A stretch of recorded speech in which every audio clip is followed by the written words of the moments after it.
주시겠습니다. 반갑습니다. 5월 첫째 주일 예배를 인도하고 5월, 6월, 7월, 8월 네 달을 좀 교회를 떠나서 있었습니다. 원활한 목회 기양을 위해서 또 제가 어차피 해야 될 일이지만 좀 연습이 필요했거든요. 떠남의 연습, 또 내려놓음의 연습, 또 잊혀짐의 연습. 그렇게 돼야 되잖아요. 잊혀져야 되고, 또 그동안에 해왔던 일들도 다 내려내야 되고, 또 아웃 오브 사이트, 아웃 오브 마인드라고 사회적 거리가 멀어지면 자연히 심리적 거리도 멀어지는 거고 잊혀져 가는 거고, 사람들이 죽음을 두려워하는 이유가 그거죠. 잊혀지는 거거든요. 나 없으면 우리 집 안 돌아갈 것 같고, 나 없으면 내 회사 안 돌아갈 것 같고, 나 없으면 교회 안 돌아갈 것 같은데도 나 죽으면 진짜 안 돌아갈까? 그런 것들 때문에 사람들이 죽음을 두려워하는 거죠. 여하튼 좀 그런 저에게는 또 그런 내려놓음이라든가 이런 것도 필요하고, 엑서사이즈죠, 연습. 또 목회 이양이 잘 돼야 되잖아요. 하나님 저에게 모든 목사님이 경험하지 못하는 것 중에 하나를 경험하게 하셨죠. 저는 원로 목사님 계신 교회에 와서 만 20년을 지냈잖아요. 그래서 원로 목사님이 계시기 때문에 유익한 점이 너무 많죠. 너무 많았고, 그런 면도 있지만 사실은 좀 버겁고 힘들고 어려운 부분도 있거든요. 그래서 장점들은 최대한도 살려가고, 또 제가 후임 목사를 있으면서 제가 좀 불편해했고 그런 부분들은 조금 제 선에서 정리해 가야 돼야 또 3대 목사님이 더 교회를 위해서 아름답게 살아갈 수 있지 않겠는가 하는 그런 여러 생각이 들어서, 누가 가르쳐 준 것도 아니고 누가 힌트 준 것도 아니고 그냥 기도하면서 이렇게 하는 게 좋겠다 하는 생각이 들어서 지난 4월 4개월을 좀 교회를 떠나서 있었습니다. 근데 쉽지가 않네요. 쉽지는 않아요. 제가 이제 이렇게 교회를 떠나서 있으면서 교우들과 더불어 이렇게 이제 전화라든가 혹은 어떻게 이렇게 만나서 소통하게끔 되면 참 우리 교우들이 우리 김 목사님 설교를 너무 좋아하는 것 같아요. 너무 귀한 목사님 모셨고 너무 말씀 좋다. 제가 그 얘기를 들으면서 얼마나 좋은지 몰라요. 저도 똑같거든요. 제가 영상으로 말씀을 대하면서 참 하나님 감사합니다. 너무 귀한 목사님 제 후임으로 보내주셔서 감사합니다. 그런 마음에 있기 때문에 너무 좋은 거예요. 제가 부탁하고 싶은 것이 있어요. 여러분, 그 마음이 우리 목사님, 담임 목사님들 있어서 은퇴할 때까지 동일하셔야 됩니다. 한결같아야 됩니다. 나중에 자기 입맛 잃어버린 거는 모르면서, 자기 영혼에 병든 건 모르면서 목사님 별로 은혜 없다 이런 얘기하면 안 된다. 그래서 그 마음을 쭉 해서 유지해가. 처음 만났을 때 그 마음, 그 이미지를 그대로 가지고 또 함께 교회를 위해서 헌신하는 그런 성도들이 되어지기를 간절히 소원합니다. 예배를 생각하면서 그런 생각이 들어요. 이렇게 가다가는 순교의 각오를 하고 예배 드려야 될 그런 순간이 올지도 모르겠다. 나는 그런 생각이 들어요. 예배를 위해서 목숨을 걸어야 되겠구나. 우리가 지금 거리두기로 이제 예배당에서 모이는 현장 예배가 참 많이 어렵잖아요. 우리도 어렵지만 대형 교회일수록 더 힘들잖아요. 그 3,000명 모이는 공간에 99명만 모여라. 이 말도 안 되는. 합리적이지도 않고 상식적이지도 않고 과학적이지도 않고 그런 속에서 우리가 예배한단 말이에요. 근데 교회의 공공성이 있으니까 정부의 방역 조치를 잘 협력하면서 같이 가야죠. 같이 가야죠. 교회가 사회에 누가 되면 안 되죠. 믿음도 지키고 교회도 지키고 하지만 방역도 지켜가야 되죠. 근데 그렇게 이제 우리가 예배당에서 작은 숫자에 모이고 예배당에서 모이는 숫자보다도 더 많은 분들이 온라인으로 예배해야 되기 때문에 이거를 생각해야 될 것 같아요. 예배당에서 모이건 혹은 어쩔 수 없어서 가정에서 혹은 있는 처소에서 예배하든지 간에 신령과 진정으로 예배하는 예배의 본정신은 놓치면 안 되겠다. 하여튼 그 예배하는 한 시간은 영상으로 예배할지라도 그 하나님의 임재 속에 푹 들어갔으면 좋겠다. 그 하나님의 임재, 거기가 성소 아니겠어요? 하나님의 임재, 주님과 만나고 주님과 소통하고 주님으로부터 오는 은혜를 내 마음속에 새기고 내가 그 은혜에 마음으로 반응하는 그것은 예배당 현장이든 혹은 영상으로 예배하는 자리든 동일해야 될 줄로 믿습니다. 좀 더 우리가 예배를 사모해야 되겠어요. 할 수만 있으면 제 마음 그래요. 이렇게 예배당에 모일 수 있는 인원들은 제한되지만 그냥 우리 영상으로 예배하는 분들 가급적이면 교회에 오세요. 예배당으로 오세요. 그래서 예배당에서 모일 수 있으면 예배당에서 예배하고 예배당 인원이 꽉 차서 예배 못하면 다른 공간에서 영상을 열고 그것도 어려우면 주차장에 가족들과 함께 세우고 예배당 울타리 안에서 함께 예배하고 어떻게 하든지 그 예배 회복의 날을 기다리면서 사모하면서 그 성전 그 바벨론 포로 70년 동안 바벨론에 70년 끌려가 가지고서 다니엘 같은 사람은 70년 동안을 갖다가 성전을 바라보면서 그 예배의 회복, 성전의 회복을 바랐던 그 우리 신앙의 선배들이 있거든요. 그래서 하여튼 영상으로 가정에서 예배한다고 하나님이 안 받으시는 거 아니에요. 그러나 어떻게 하든지 예배당 안에 모일 수 있도록 그 길을 향해서 계속해서 우리의 마음이 모아져야 될 줄로 믿습니다. 하여튼 교회 공동체 속에 들어와야 돼요. 예배당 예배건 또 영상 예배건 이 시간에 수원 북부의 성도들은 그 예배에 함께 마음을 모아야 돼요.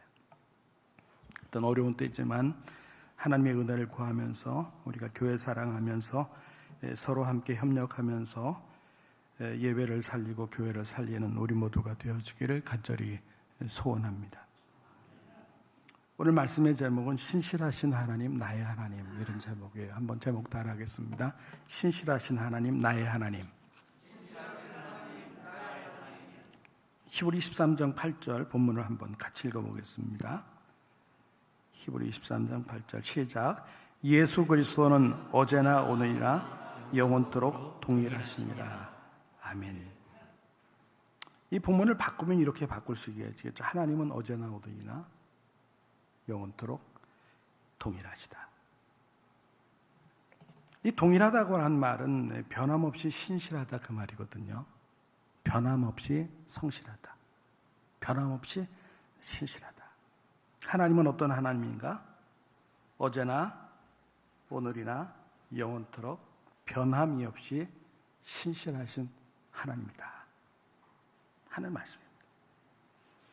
우리가 성경을 읽어보면 하나님의 성실하심, 하나님의 신실하심을 언급하는 구절들을 많이 접할 수가 있습니다. 그 중에 한 두 군데만 소개한다면 먼저 시편 100편 5절입니다. 여호와는 선하시니 그의 인자하심이 영원하고 그의 성실하심이 대대 이르리로다.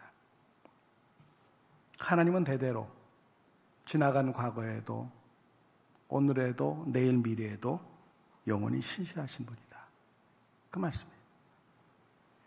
에가서 3장 22절 23절에 보면 여호와의 인자와 긍휼이 무궁하심으로 우리가 진멸되지 아니함이니이다. 이것들이 아침마다 새로우니 주의 성실하심이 크시도소이다. 여기도 주의 성실하심, faithfulness죠. 아침이 되면 어때요? 어김없이 동쪽에서 해가 떠오르죠. 그와 똑같이 신실하신 하나님께서 하나님 사랑하는 성도들에게 날마다 새로운 은혜를 베풀어 주신다고 하는 말씀입니다. 우리는 누구를 막론하고 항상 3시제를 살아가죠. 과거, 오늘, 미래입니다. 어제, 오늘, 내일 이렇게 3시대를 살아갑니다. 하나님은 어때요? 하나님은 항상 신실하신 모습으로 우리의 3시제 가운데 역사하시죠. 어제에도 과거에도 하나님은 우리의 삶에 역사해 주셨습니다. 오늘도 그 하나님 우리의 삶에 역사하고 계십니다. 또한 하나님은 우리의 미래에도 동일하게 역사해 주실 줄로 믿습니다. 그래서 우리를 만나주신 하나님이 신실하신 하나님이에요. 우리가 만난 하나님이 신실하신 하나님인데 오늘 잠깐 드리는 말씀을 통해서 다시 한번 신실하신 하나님을 새롭게 만나는 축복이 있어지기를 예수님의 이름으로 축원합니다. 첫째로 신실하신 하나님은 에벤에셀의 하나님입니다. 우리가 사무엘상 7장을 보면 에벤에셀이라고 하는 용어를 만나게 되는데 사무엘이 이스라엘의 사사가 되잖아요. 사사라고 하는 존재는 재판관인데 그 이스라엘의 왕이 없을 때 왕의 제도가 생기기 이전에 집권자를 사사라고 불렀는데 이게 사무엘이 이스라엘의 사사가 돼요. 그런데 사무엘은 취임하자마자 미스바에 백성들을 모아서 성회를 합니다. 오늘날로 말하면 민족 부흥회 이런 거 옛날 엑스프로 74, 1974년도에 여의도 광장에서 100만 이상이 모여서 했던 그런 빌리그램 집회 같은 거. 이제 그런 그 미스바에서 백성들의 성회를 취임하자마자 소집하게 되는데 그 이유가 있죠. 국정을 운영하기 전에 먼저 기도부터 해야 되겠다. 국정을 운영하기 전에 먼저 은혜부터 받아야 되겠다. 먼저 하나님의 도우심을 구해야 되겠다. 그런 사무엘의 선한 모습이죠. 한참 미스바 성회가 진행되고 있는데 어떻게 이스라엘이 미스바에 모여서 성회를 진행한다고 하는 정보가 샜는지 블레셋에게 그 정보가 새버려가지고서 블레셋 군대가 침공을 해요.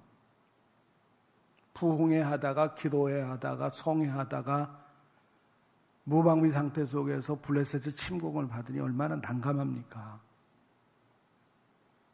한창 하나님을 예배하는데 적군이 쳐들어와서 얼마나 당혹스럽습니까? 그때 사무엘과 백성들이 어떻게 했는가? 더욱 간절히 기도했어요. 그러자 어떤 일이 벌어집니까? 하나님께서 큰 우레를 바라죠. 그래가지고 블레셋을 갖다가 어지럽게 만듭니다. 큰 우레를 바라서 정신을 뽑아버립니다.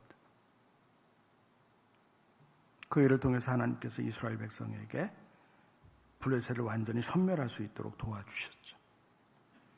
승리를 거둔 사무엘이 감사함으로 승전비를 세워요. 사무엘상 7장 12절에 사무엘이 돌을 취하여 미스바와 센 사이에 세워 이르되 여호와께서 여기까지 우리를 도우셨다 하고 그 이름을 에벤에셀이라 하니라. 승전비의 이름이 에벤에셀이에요. 도움의 돌. 하나님이 여기까지 도우셨다. 하나님이 여기까지 도우셨다. 감사의 고백을 하고 있습니다. 여러분, 이것은 사무엘만의 고백이 아니에요. 이스라엘만의 고백이 아니에요. 하나님은 우리의 삶을 여기까지 도와주셨습니다. 우리의 삶에 역사해 주셨습니다. 함께해 주셨습니다. 도와주셨습니다. 그리고 여기에 이르도록 만들어 주셨습니다. 내가 지금 살아있다고 하는 자체, 지금 내가 호흡하고 있다고 하는 자체가 뭐예요? 하나님 나를 소중하게 여기시고, 하나님 나를 지켜주시고, 하나님 나를 보호해 주시고, 하나님 나의 먹을 것 입을 것을 공급해 주셨다고 하는 증거가 오늘 내가 지금 살아서 호흡하고 있다고 하는 것, 이것이 우리가 기억해야 될 줄로 믿습니다. 가만히 눈을 감고 지나간 과거를 한번 회상해 보세요. 나의 어린 시절부터 오늘까지. 지나간 시절을 생각해 보면 어려웠을 때가 너무 많았죠. 힘들고 지치고 때때는 너무 힘이 버거워서 살 용기조차도 잃어버리고 죽으면 다 끝나지, 이런 생각을 가졌던 분도 있잖아요. 그러나 하나님은 그 순간마다 우리를 구원해 주셨습니다. 그러기에 우리가 지금도 살아있는 겁니다.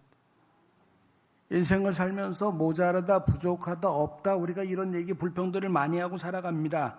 그러나 그럼에도 불구하고 어쨌든 하나님 우리가 죽지 않을 만큼 필요한 대로 공급해 주셨어요. 그래서 오늘 살아있는 하나님, 우리의 지나간 삶 속에 살아계셔서 신실하신 하나님으로 우리의 삶 속에 역사해 주셨어요. 때때로 실수할 때 많고, 때때로 죄 지을 때 많고, 때때로 범죄할 때도 많았지만 하나님은 그때그때마다 우리가 주 앞에 회개할 때 예수 십자가의 피로 용서해 주시고 우리를 구원해 주셨습니다. 지나온 모든 날들을 보면 하나님은 에베네셀 되셔서 우리의 삶을 영적으로 육적으로 도와주시고 우리에게 은혜를 베풀어 주셨습니다. 그러므로 여러분, 에베네셀의 하나님, 여기까지 도와준 신실하신 하나님을 늘 기억하시고 그 하나님 앞에 감사하며 살아갈 수 있게 되기를 예수님의 이름으로 축원합니다. 둘째로, 신실하신 하나님은 임마누엘의 하나님이에요. 우리 하나님은 과거의 하나님일 뿐만 아니라 현재의 하나님이세요. 우리 하나님은 어제의 하나님일 뿐만 아니라 오늘의 하나님이에요. 하나님은 항상 우리와 함께 해주시죠. 이것은 하나님의 약속이에요. 마태복음 1장 23절에 보면 보라, 처녀가 잉태하여 아들을 낳을 것이요 그의 이름은 임마누엘이라 하리라 하시더니 이를 번역한즉 하나님 우리와 함께 계시다 함이라 그랬습니다. 하나님의 아들 예수의 이름 임마누엘, 예수님의 별명이죠. 임마누엘, 하나님이 우리와 함께 계시다. 하나님의 약속이거든. 하나님의 약속. 예수님 십자가에 죽으셨다가 부활하시고 승천하셨죠. 그 하나님은 우리에게 늘 함께 해주겠다고 약속하셨죠. 마태복음 28장 20절에 볼지어다 내가 세상 끝날까지 너희와 항상 함께 있으리라. 예수님 승천하셨는데 어떻게 그 말이 가능하냐? 보혜사 성령님으로 가능하죠. 성령님은 우리와 함께 하시고 우리에게 보혜사, 우리를 보호해 주시고 날마다 은혜를 베풀어 주시면서 그 하나님, 그 예수님, 그 성령님은 우리와 함께 하시는 임마누엘 하나님이란 말이에요. 그 하나님이 나와 함께 한다. 늘 마음으로 확신하고 고백하는 우리 모두가 되어지기를 소원합니다. 하나님 주시는 축복이 얼마나 많아요. 그 많은 축복 중에 가장 큰 것이 무엇일까? 저는 임마누엘이라고 생각이 들어요. 하나님이 함께 해주시는 것. 하나님 자신이 우리와 함께 한다면 무엇이 아쉽겠어요? 하나님 어떤 분이에요? 전지전능자잖아요. 나는 할 줄 아는 것보다 못하는 게 더 많지만 하나님은 못하는 게 없잖아요. 나는 손들고 항복하고 더 이상은 못합니다. 우리의 나약함을 고백할 수밖에 없고 나의 연약함을 고백할 수밖에 없지만 나와 함께 하시겠다고 약속하신 그 하나님은 전지전능하신 하나님이잖아요. 그 하나님 잊어버리면 두려워하겠지만 그 하나님 기억하면 그 하나님이 나와 함께 하심을 확신하면 어떤 상황에도 두려워하지 아니하고 우리는 든든하게 믿음 안에 서 있게 될 줄로 믿습니다. 이사야 41장 10절에 두려워하지 말라 내가 너와 함께 함이라. 놀라지 말라 나는 내 하나님이 됨이라. 내가 너를 굳세게 하리라. 참으로 너를 도와주리라. 참으로 나의 의로운 오른손으로 너를 붙들리라. 이 말씀을 마음으로 붙잡으시기를 바랍니다. 시편 121편 4절 6절에 보면 이스라엘을 지키는 이가 졸지도 아니하시고 주무시도 아니하시도다. 여호와는 너를 지키시는 이시라. 여호와께서 내 오른쪽에서 내 그늘이 되시나니 낮에 해가 너를 상하게 하지 아니하며 밤의 달도 너를 해치지 아니하리로다. 여러분, 우리 인간은 어때요? 아무리 사랑하는 존재라고 할지라도 밤잠 자지 않으면서 그 사랑하는 아이를, 가족을 지킬 수가 없어요. 요즘에는 그것도 어렵지만 옛날에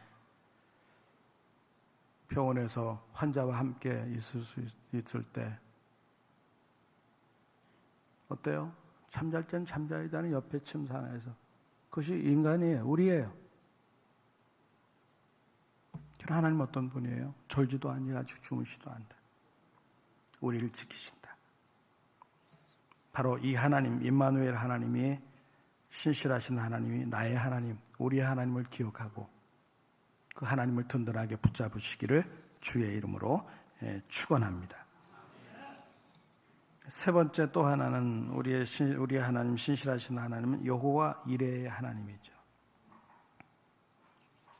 하나님은 과거의 하나님이에요. 뿐만 아니라 우리 오늘 현재의 하나님이죠. 더 나아가서 우리 하나님은 우리의 미래도 책임져 주시는 하나님이심을 믿습니다. 자주 말씀드리지만 미래의 특징이라고 하는 것은 뭐예요? 불확실하다라는 거잖아요. 그러면 우리가 내일 일을 압니까? 안지승 교사가 고백했던 찬송의 가사처럼 내일이는 난 몰라요. 하루하루 살아요. 불행이나 여행함도 내 뜻대로 못해요. 인간은 제 아무리 많이 배우고 제 아무리 IQ가 많다고 할지라도 내일 일을 알지 못하는 사람이에요. 그게 인간이에요. 그래서 불안해요. 내일 일을 알지 못하고 불안하니까 사람들이 이런저런 안전장치를 많이 걸죠. 예금도 합니다. 보험도 듭니다. 필요합니다.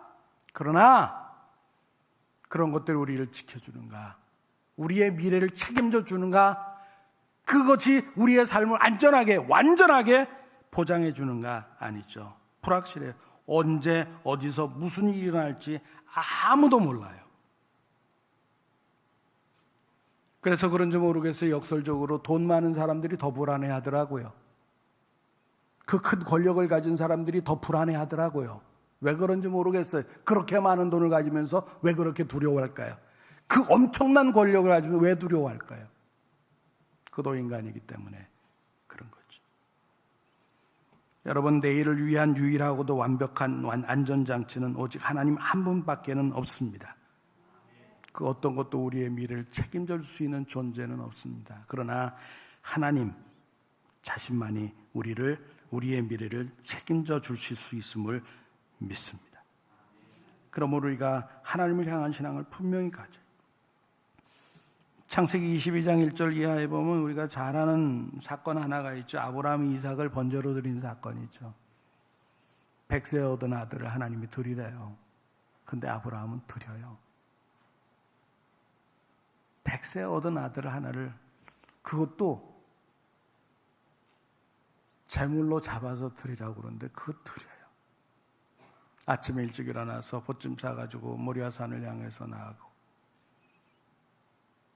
종 같이 가다가 말릴 것 같으니까 너 여기 있어라. 내가 일 보고 내려올 테니까 종 떨어버리고 아브라함 아들 이삭 데리고 모리아산에 올라가서 제단에다 놓고 묶어놓고 그냥 칼로 자기 아들 100세에 낳은 아들을 갖다 죽이려. 하나님께서 믿음을 시험해 보기 위해서 하신 거죠. 아브라함은 그 말씀에 순종할 정도로 믿음이 견고해 있어서요, 칼을 내리치려는 순간에 하나님이 중지시키죠. 잠깐 내가 내 믿음을 확인했다. 이삭 풀어줘라. 그리고 고개를 돌이켜보니까 수풀에 순양이 매어 있었잖아요. 그 순양 가지고 하나님 앞에 제사를 드렸습니다. 아브라함이 너무 기쁘고 감사해서 그 땅의 이름을 여호와 이레라고 이렇게 지어요. 창세기 22장 14절에 아브라함이 그 땅 이름을 여호와 이레라 했으므로 오늘날까지 사람들이 이르기를 여호와의 산에서 준비되리라 하더라. 여호와 이레, 여호와 하나님이 준비해 주신다. 여호와 하나님이 준비해 주신다. 우리는 내일을 알지 못해요. 그러나 하나님은 우리의 내일을 준비하시는 줄로 믿습니다. 우리는 모레일을 알지 못해요. 그러나 하나님은 우리의 모레를 준비해 주실 줄로 믿습니다. 이것이 바로 신실하신 하나님을 믿는 사람들의 신앙이에요. 기독교 신앙은 나를 믿는 게 아니에요. 기독교 신앙은 나의 신념을 믿는 게 아니에요. 기독교 신앙은 하나님을 믿는 거예요. 하나님, 살아계신 하나님, 어제도 오늘도 내일도 과거에도 현재에도 미래에도 변함없이 신실하시다는 하나님, 그 하나님을 믿고 의지하고 따라가는 신앙, 이것이 바로 우리가 믿는 기독교 신앙입니다. 우리는 내일을 향해서 낙관도 비관도 하지 말아야 돼. 지나치게 낙관하면 안 돼요. 무조건 괜찮겠지, 잘 될 거예요, 장담할 수가 없어요. 그것은 하나의 희망사항이에요. 희망사항. 잘 됐으면 좋겠다 거지 무조건 잘 될 거야 얘기할 수가 없어요. 잠언 27장 1절에 넌 내일 일을 자랑하지 말라. 하루 동안에 무슨 일이 일어날든지 내가 알 수 없음이라. 어떻게 알아요? 그렇다고 무조건 비관만 해도 안 되죠. 비관해서 불안에 떠는 것도 문제죠. 가장 지혜로운 태도는 뭐예요? 미래가 하나님의 손안에 있음을 인정하고 하나님 앞에 맡기는 거예요. 하나님, 내 인생의 미래 맡깁니다. 내 인생의 미래 맡깁니다. 제가 각각 안정하지만 저는 총신대학을 합격했을 때 등록금 23만 원이 없었어요. 학교는 합격을 했는데 등록금이 없어요.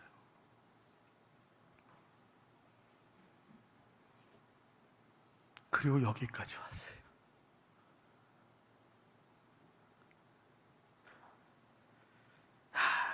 하나님이 여기까지 도와주셨구나. 하나님들 이마누엘 함께 하셨구나. 그때 그 걱정, 그 고민, 그러나 하나님은 나의 삶의 하루하루를 미리 준비해 주셨구나.